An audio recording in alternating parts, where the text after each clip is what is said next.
Lors de la séance du conseil de ville de Saint-Raymond qui a eu lieu le 15 janvier dernier, le maire Claude Duplain et ses élus ont voté pour un règlement qui donne plus de pouvoir décisionnel à la direction générale, le tout dans le but d'alléger les rencontres entre eux.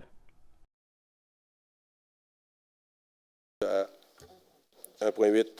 1.8. Adoption du règlement 840-24, règlement relatif à la délégation de pouvoir du conseil municipal. Vous savez, nous avons refait nous avons fait une restructuration de notre administration. Madame Chantal a été nommée directrice générale et nous avons aussi revu toute la structure de notre organisation. Ce règlement, et puis je voulais rajouter comme préambule, l'année passée, nous avons fait un record de résolutions au conseil municipal. Nous avons eu quoi? 550 résolutions. 550 résolutions. Vous savez qu'à chaque fois que l'on fait une résolution, c'est pendant une réunion. Tous les lundis, nous passions pratiquement la journée à parler à faire des discussions sur les résolutions et sur nos projets. Dans ce nouveau règlement relatif à la délégation, nous avons décidé de donner plus de pouvoir à la directrice générale pour qu'elle puisse nous éviter certaines résolutions. Ces pouvoirs de cadre général de délégation ont but de respecter le processus d'attribution des contrats prévus par toute loi, règlement et toute résolution, faire l'objet d'approbation hiérarchique requise incluant la vérification de la disponibilité des crédits et exercer le respect des seuils financiers prévus à certains règlements en vigueur. En fait, la délégation qu'on va donner donne le pouvoir à, si je prends là quelques items, modification à l'organigramme, engagement d'un employé temporaire, confirmation d'engagement, employé en probation, pouvoir général relié à la délégation d'autorisation de dépenser, vente de disposition de biens, demande de subvention financière. Avant, nous faisions des résolutions pour donner la possibilité à la directrice générale de faire une demande de subvention. Je pense que l'administration, maintenant telle qu'elle est structurée, la directrice générale peut prendre certaines de ses décisions, mais tout en donnant tout le temps un rapport à chaque semaine ou à chaque mois, c'est-à-dire plus à chaque mois, de toutes les décisions qui ont été prises, décisions financières, décisions d'approbation ou de cancellation de certains pouvoirs. Le pouvoir aussi de dépenser que nous aurons tout à l'heure, nous allons passer une résolution spéciale sur le pouvoir de dépenser. Ces modifications-là,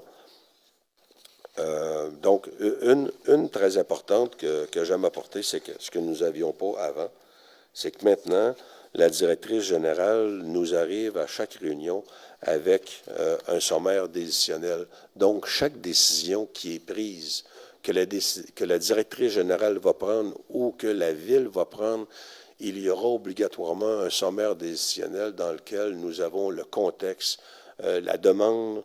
Ce sont surtout des demandes qui viennent de chaque département, donc des directeurs. Donc, un sommaire décisionnel complet nous disant ce qu'ils veulent faire et le pourquoi qu'ils veulent faire, comment ça va coûter et ce que ça va apporter. Ces choses-là, nous n'avions pas ça et ça va être par écrit. Donc, certains pouvoirs vont pouvoir être donnés à la directrice générale pour qu'elle prenne des décisions selon un certain montant et les autres vont être pris par sommaire décisionnel et nous serons rapportés. En exemple, il pouvait y avoir une décision de donner un contrat à un entrepreneur, pas un entrepreneur, je dirais plutôt à un professionnel. On engage un architecte. Certes, le directeur général pouvait avant donner un contrat à un architecte et nous, on n'en entendait pas parler. Donc, c'est quelques mois plus tard que nous savions, on pouvait se ramasser à savoir qu'un ingénieur avait eu un contrat pour tel dossier et qu'on n'était pas au courant. Maintenant, à chaque mois, la directrice générale devra présenter au conseil municipal le rapport de toutes les décisions qu'elle a prises dans cette délégation de pouvoir. Ça a été analysé beaucoup par le conseil municipal, ce qui va pouvoir réduire le nombre de résolutions minimalistes, je dirais. Oui. OK? Pas minimaliste en frais d'administration, mais minimaliste pour un conseil de ville ou le temps qu'on passait à parler de ces résolutions. Donc, je demanderais là, une résolution d'appui au règlement relatif à la délégation de pouvoir. Est-ce que j'ai une proposition? Je supporte la proposition, M. le maire. M. Gass, vous supportez la En fait, proposition? c'est pour venir assurer une gestion plus efficace puis rendre le tout plus simple. Et comme je dis, puis j'insiste, chaque geste qui sera posé par la directrice générale, nous aurons un rapport de ces gestes à chaque mois. Donc, nous sommes capables de prendre les mesures, les décisions qu'il faut au fur et à mesure. 1.11, autorisation en vue de l'octroi d'un mandat de lobbyiste conseil.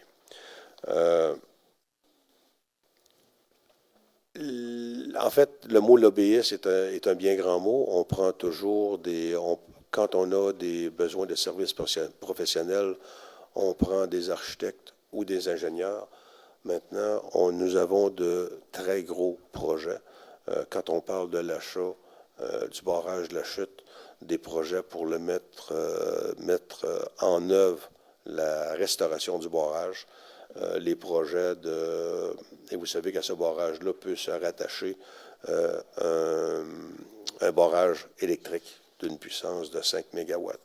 Nous avons présenté un projet au fédéral pour une demande de subvention de 15 millions par rapport à ce projet.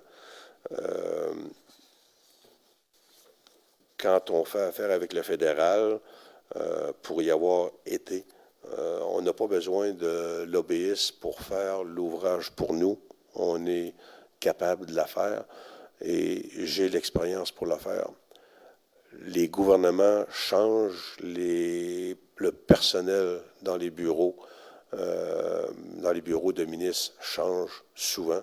Donc, à un moment donné, vous ne savez plus avec lequel il faut parler pour poser quel geste et à quel moment les poser. Des lobbyistes qui sont habitués de travailler avec les gouvernements fédéraux et provinciaux savent souvent quelle porte exactement ouvrir, savoir quand l'ouvrir, savoir l'humeur des gouvernements et savoir quand il faut foncer et quel genre de gestes qu'il faut poser pour réussir à avoir à faire avancer nos dossiers. Donc, ce qu'on veut faire, c'est d'avoir un mandat pour pouvoir donner des montants, des contrats à certains lobbyistes.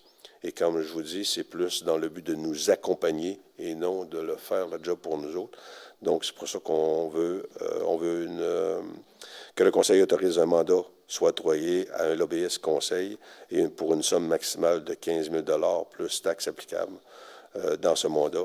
Ces mandats, ce sont des mandats que l'on donne à l'heure par rapport à certains projets quand on en a de besoin, qu'on sent qu'on a besoin de conseils pour aller plus loin dans nos projets. Est-ce que j'ai une proposition, s'il vous plaît? Je le propose, M. le maire. M. Barrette.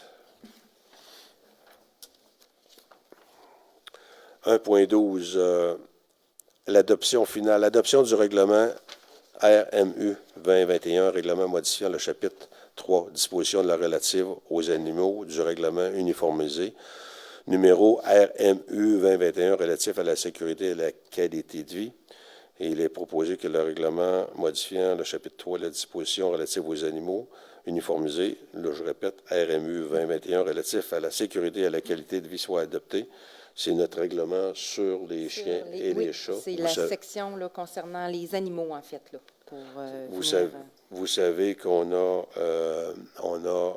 donné, la semaine passée, on a donné notre premier avis de motion, le 11 décembre, parce que nous allons adopter, c'est le fait d'adopter pour les médailles, on parle, là? Oui. Non, je ne me trompe pas, parce qu'on compare de RMU 2021 et ça porte à...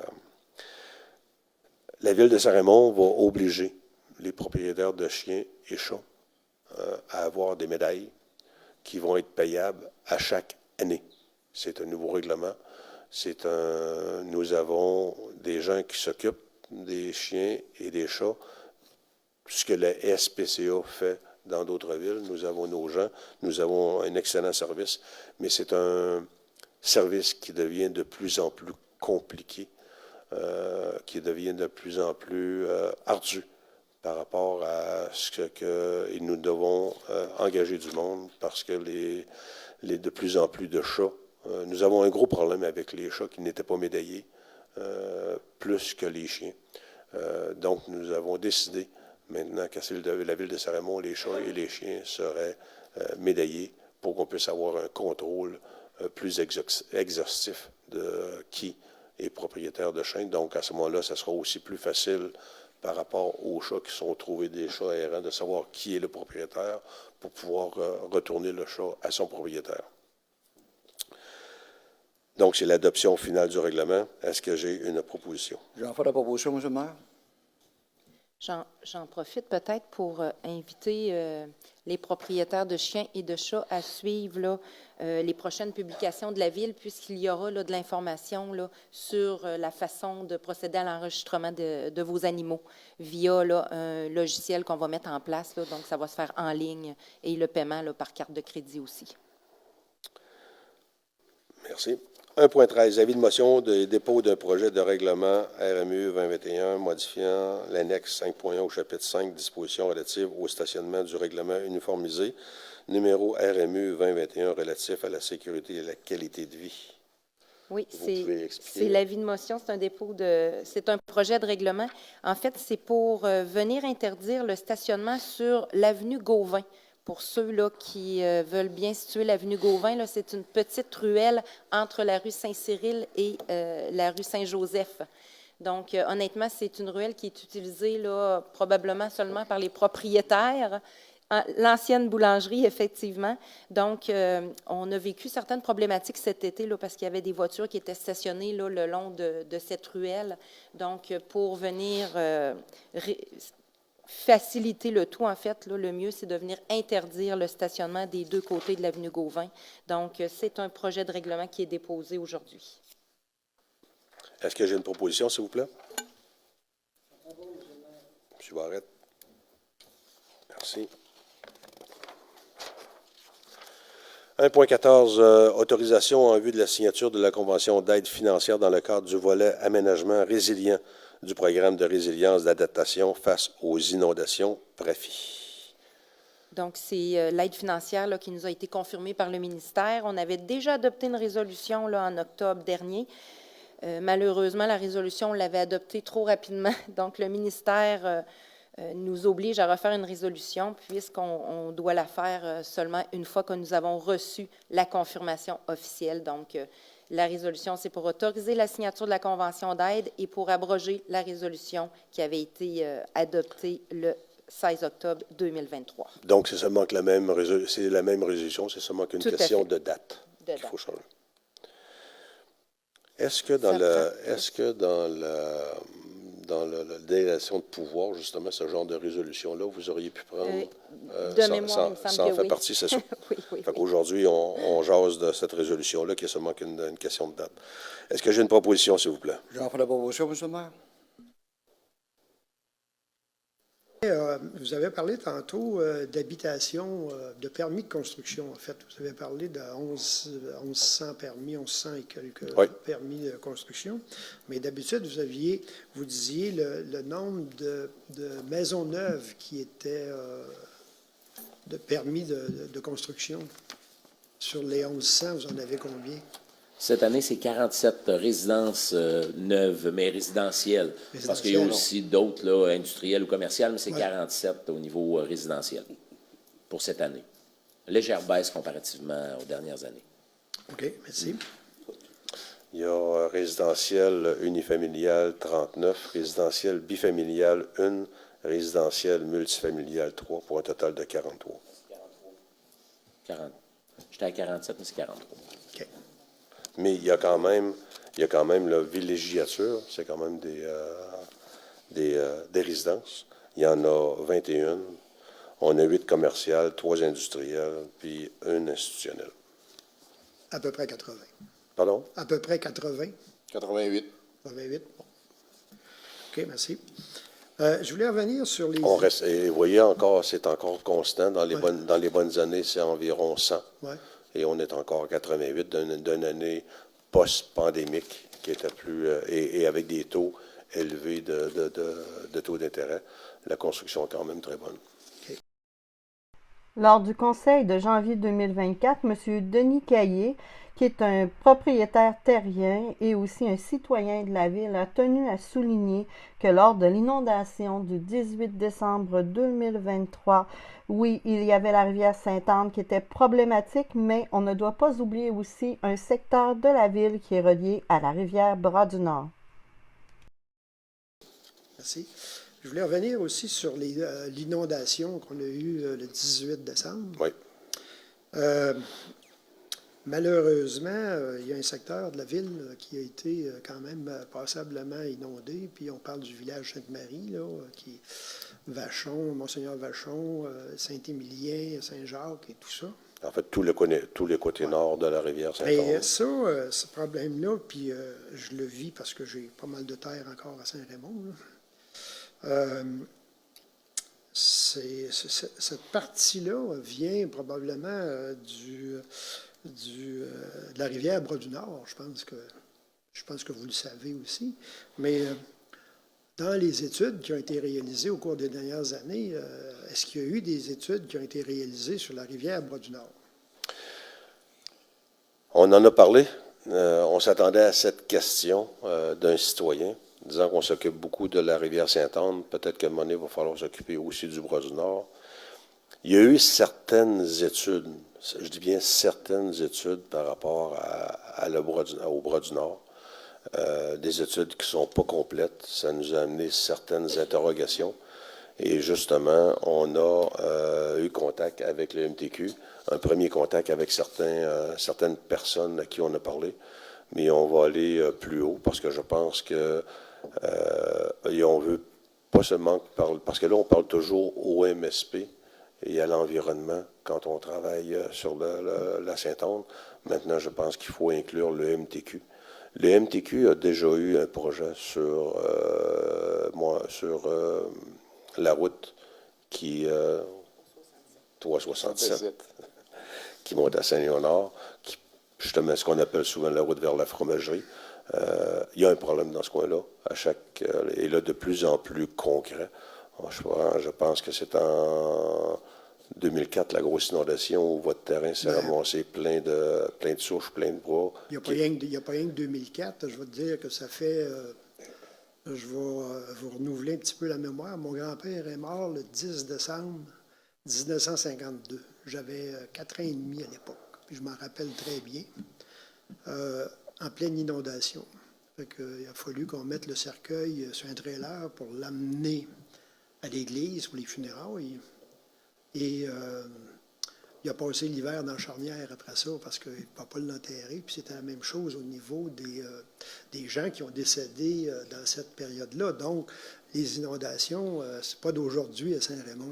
On a beau parler de changement climatique, tout ça, là. Je suis d'accord avec ça, mais il reste que c'est un problème qu'on a depuis, mettons, 100 ans. Oui. Et vous voyez, qui est récurrent aux 2-3 ans. Oui. Et vous voyez, cette année, ce qui s'est passé, c'est qu'on a fait des prises de vue par drone. Oui, j'ai vu. Et pendant que le Bras-du-Nord était à 950, à l'eau complètement claire, le Bras-du-Nord n'était même pas encore dégagé, complètement gelé. Un phénomène que tout le monde a été un peu surpris. Donc, on va avoir à pousser nos études pourquoi ça arrive. Mais je pense qu'il va falloir travailler aussi parce que le débordement qu'il y a eu dans le village Sainte-Marie a été causé principalement par le Bras-du-Nord. Oui. Il va falloir se poser des questions là-dessus et voir avec le gouvernement qu'est-ce qu'on peut faire dans cette portion-là. Si vous allez sur les cartes, vous allez voir qu'à l'embouchure de la Bras-du-Nord, où ce qu'elle joint en fait la Sainte-Anne, il y a de l'ensablement, là. Oui. D'ensablement, puis, tu sais, je veux dire, quand il arrive des débarques comme on a eu, la rivière, elle ne peut pas se vider, là, tu sais, je veux dire, elle est à côté, dans le fond, il va falloir faire quelque chose avec ça. Moi, je vais vous dire, La dernière inondation, il y a 3 ans, là, on n'a pas pu mettre les terres en culture, puis ça a coûté tout près de 40 000 $ pour remettre ça à l'ordre. Là. Je commence à être un petit peu tanné. Là. J'ai une solution aussi. Si ça ne fait pas, je vais me faire une digue le long de la terre, puis ça va être encore pas mal plus dur pour Saint-Raymond. Parce que, à un moment donné, c'est bien beau, là, nettoyer, puis tout ça, mais moi, cette terre-là, on a dépensé quand même pas mal d'argent dessus là, pour être capable de la remettre en fonction. On a remarqué cette année que la rivière, beaucoup plus haut que le pont, sortait complètement sorti pour s'en venir carrément sur vos terres pour se frayer complètement un autre chemin hors de la rivière. Bien passer à côté de la fromagerie, puis dans les ponceaux qu'il y a là. Et c'était des questions que nos spécialistes s'en sont posées. Pourquoi, avec un niveau... Parce que plus le niveau s'élevait, on nous disait, normalement, le bras du Nord va réussir, les glaces vont réussir à s'en aller. Et ils ont été complètement jamais là. Il est ensablé après le pont, le pont noir, qu'on l'appelait dans le temps. Là, mais, je veux dire, c'est plein d'ensablement. Il va falloir faire quelque chose avec ça. Là. Oui, parce que c'est des choses qu'on va parler, parce que justement, selon les scientifiques, justement, quand ils ont construit le pont, ils ont rétréci la rivière. Non. Et donc, et ils ont obligé le bras du Nord à faire comme une curve avant de tomber dans le bras du Nord, parce qu'avant, dans les relevés qu'on a, le bras du Nord sortait... C'est la traque. Le bras du Nord sortait plus droit, oui. Justement. Fait que comment résoudre ce problème-là, on va devoir se pencher là-dessus. En tout cas, je voulais quand même apporter ça au Conseil de ville. Je veux dire, il faut nécessairement regarder le bras du Nord, puis faire aussi des études, puis faire peut-être la possibilité de travaux aussi également pour essayer de minimiser l'impact des inondations dans tout le secteur Sainte-Marie. Définitif. Ça touche peut-être moins de maisons, mais les dégâts sont aussi grands et les problèmes sont aussi grands par rapport à la population, parce que là, on a bouché l'accès. C'est un détour énorme pour les gens de Saint-Léonard de Rivière-à-Pierre, où ils ne peuvent pas circuler à ce moment-là. Les urgences, pour nous, ça cause un problème, parce que là, dès que ça déborde, faut aller mettre un camion de pompiers au pied de la côte, au bord de la fromagerie. Il y a également à la fromagerie tout près de 200 employés qui travaillent là. Exactement. Fait que, c'est un problème également. Là. Et ça l'a monté assez vite comme fondateur, ça me tient à cœur. Ça l'a monté assez vite pour causer un certain problème vis-à-vis des travailleurs qui étaient à la fromagerie, justement. Effectivement. Non, faut prendre ça, faut pas prendre ça à la légère. Et on en a parlé justement de contacter les ministères appropriés pour voir. Yvan a eu justement, dans ces journées-là, une bonne discussion avec les gens, certaines personnes du MTQ par rapport à ça. Et je pense qu'il faut, en fait, ce qu'on s'est dit, il faut voir un projet là, global par rapport au bras du Nord. Et ça inclut le MTQ, ça inclut l'environnement. Et ce que le MTQ n'était pas avant dans le dossier, il va falloir les mettre dans le dossier, parce qu'eux autres aussi, là, la route s'est faite maganer pas mal encore une fois. Là. Bien, vous savez l'origine de cette route-là qui a été surélevée? Oui. C'est quand ils ont fait la Côte-Joyeuse, ils ont mis la gravelle là pour relever la route. C'est comme ça que ça s'est fait. Ça, je ne savais pas. Répétez ce que vous venez de dire là pour être sûr. Quand ils ont redressé ou refait la Côte-Joyeuse ici, là, il y avait du sable là-dedans. Là. Oui. Donc, il fallait qu'ils l'envoient à quelque part. Alors, ils ont décidé de relever la route à ce moment-là. OK. C'est là que ça s'est fait. Bon, j'avais un dernier point qui est le suivant. Vous avez parlé d'une marque de commerce pour la ville. Oui. Mais marque de commerce, pourquoi?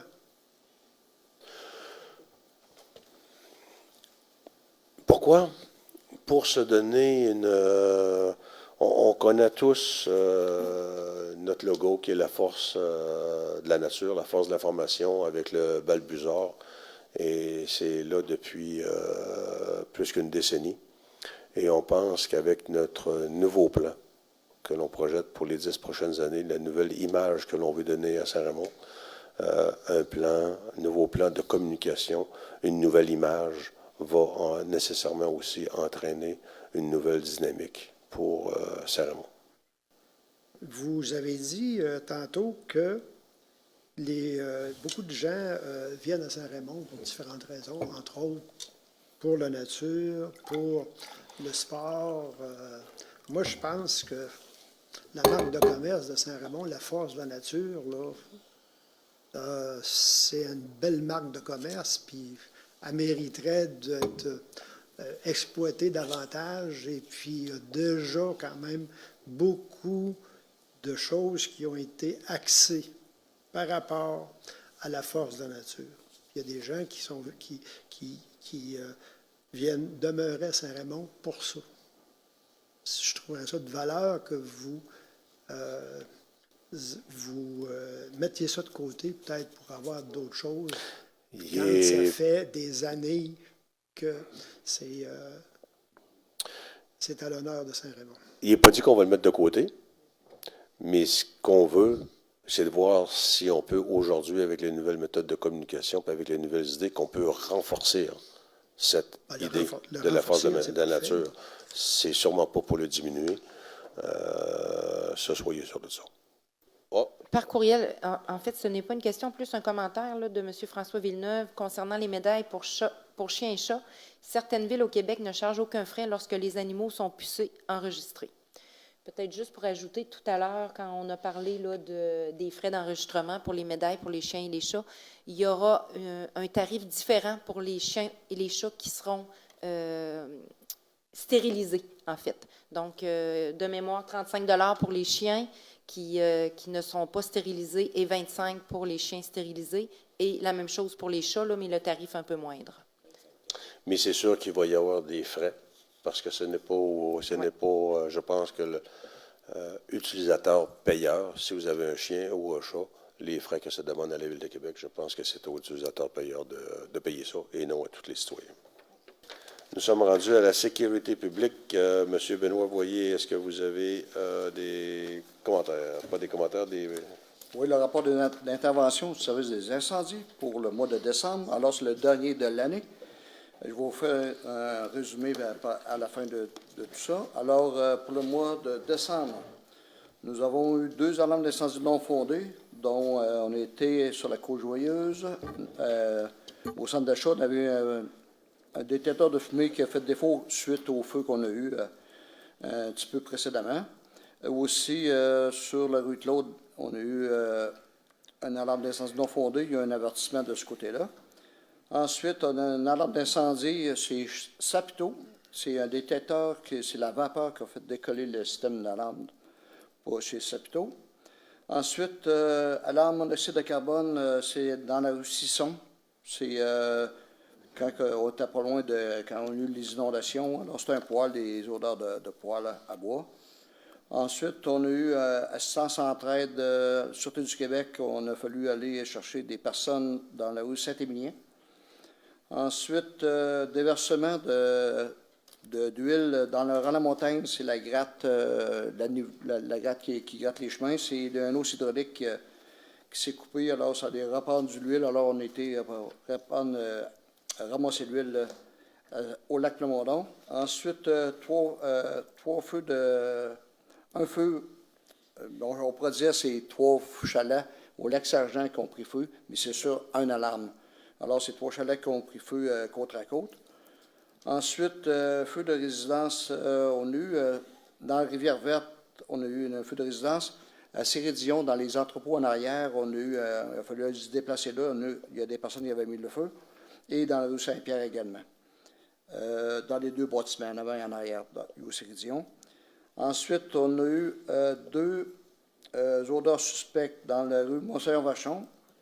Et au centre d'achat, c'était dans la ventilation. Alors, quand on était 2 fois au centre d'achat, mais là, celui-là, c'était dans la ventilation qu'on avait eu un commencement de feu dans la ventilation. Et par la suite, on avait été au métro, qu'on a eu un feu également dans cette partie-là. Ensuite, mouchoir de vie à Rivière-à-Pierre. Et c'est une auto qui a pris des pèses de désincarcération. Ensuite, prévention des incendies. Surveillance rivière inondation, c'est sur la rivière Sainte-Anne. Les pompiers ont fallu se déplacer là. Alors, on a eu 15 sorties pour le mois de décembre qui fait un cumulatif de 217 comparativement à 213. Bonjour, Johan Kefelec. Oui. Alors, aujourd'hui, le sujet là, que je voulais apporter, c'est par rapport aux arbres de la rue Saint-Cyril, en fait. J'ai remarqué qu'il y avait eu des tailles qui avaient été effectuées sur toutes les arbres de la rue. Qu'il y avait eu des tailles de l'élayage, l'émondage qui a été fait là sur ces arbres. Et puis, juste un petit rappel, c'est que je suis arrivé ici à Saint-Raymond en 2014, et puis j'ai proposé mes services à la ville pour tailler ces arbres. Donc, j'ai eu un petit contrat, là, une première année. En 2017, je suis repassé encore une fois pour retailler ces arbres-là. Et je l'ai fait vraiment en fonction des bonnes pratiques. Puis, parce que j'avais déjà travaillé pendant 10 ans à la ville de Québec pour tailler des arbres de ce format-là en particulier. Bon, bref, cette année, en me baladant là, j'ai remarqué que les tailles qui avaient été faites n'étaient pas forcément appropriées. Il faut savoir qu'à cet âge-là, ces arbres-là, on est mieux d'avoir une bonne pratique parce que sur un long terme, on pourrait avoir des dommages conséquents aux intempéries ou des choses plus majeures. Il faut, comment dire, c'est comme un enfant. Un arbre, là, plus c'est pris tôt dans sa façon d'être traité, mieux c'est pour les vieux jours. Faut remarquer que, mettons, à Montréal, on a eu beaucoup de bris avec le verglas l'année passée. Et puis, ces bris-là ont été occasionnés dus à des mauvaises pratiques en délagage, en fait. Même si c'était effectué par des élagueurs, des professionnels, les techniques n'étaient pas appropriées. Et puis, ça a créé toutes les conséquences qu'on a entendu parler. Donc, bref, c'est juste pour faire un petit rappel que les arbres de la rue Saint-Cyril, qui sont assez nombreux, vont devenir... ça va être des arbres qui vont faire 60 pieds de haut, là, dans à peu près, disons, 30 ans, quoi. Donc, dans 30 ans, si aujourd'hui on ne fait pas les bons travaux là-dessus, dans 30 ans, on va avoir des arbres qui vont avoir des défauts et qui vont être problématiques. Donc, plus on traite l'arbre le mieux possible au départ, mieux ce sera pour plus tard, parce que les coûts inhérents aux travaux d'élagage dans 30 ans seront très élevés, alors qu'en fait, aujourd'hui, c'est genre, aujourd'hui, comment dire, l'argent qu'on va miser sur un petit arbre, ça sera pas si important que ça finalement, quoi, mais dans 30 ans, encore une fois, là, ça peut être dommageable par rapport à la sécurité publique aussi, d'ailleurs. Puis, voilà, en fait, c'est juste un point que je voulais soulever. Ben, c'est potentiellement un bon point. Puis on va soumettre ça à la personne chez nous qui a donné le contrat. Moi, j'aurais une question qui est un peu technique et je connais pas l'élagage, là. À chaque fois que j'ai à couper une branche, je me pose une question si je tuerais pas mon arbre, là. Mais si on engage des élagueurs, j'aurais une question.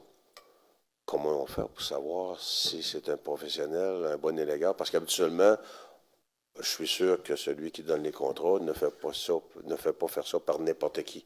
A des références et tout ça. Mais là, vous me dites qu'on l'a fait faire et que l'élagage n'est pas nécessairement bien fait. Comment on fait déjà, pour là, savoir? j'imagine que ça a été fait par la division de l'horticulture. Donc, ce qu'il y a eu, c'est pas des lagages comme tel, c'est des branches, à un moment donné, qui ont été cassées, puis que les employés de l'horticulture ont taillé. Mais c'est pas des lagages comme tel sur la tête des arbres, ni pour raccourcir les branches.